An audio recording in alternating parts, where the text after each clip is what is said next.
Good morning. We've been talking about faith and how faith demonstrates itself, particularly in response. In the last several days, we've looked at Abraham. I want to give you a final thought about faith as response.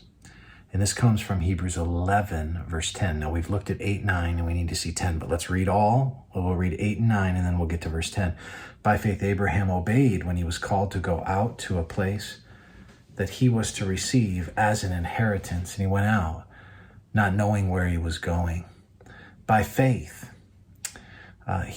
he went to live in the land of promise, as in a foreign land, living in tents with Isaac and Jacob, heirs with him of the same promise. Verse 10, for he was looking at there. I mean, what's the relationship? Is that maybe a that for which, or like a causal idea? Like this is what motivated him?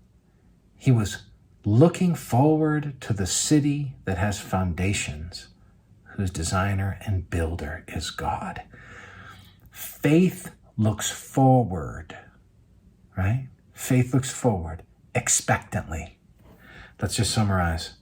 Immediately, we saw that. Faith is an immediate response. It's a confident response. Faith responds confidently.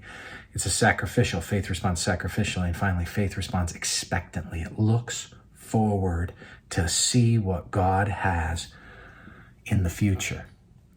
There's a call up and a call out and a movement forward because we know what lies ahead. This reminds me of Titus 2, 11 through 13.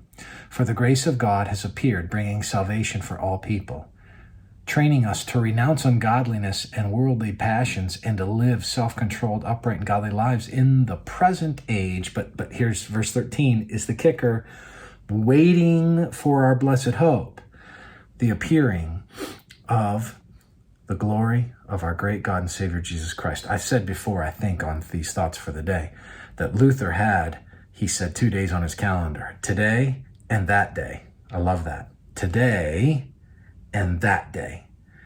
We ought to live that way. That day, we look to expectantly.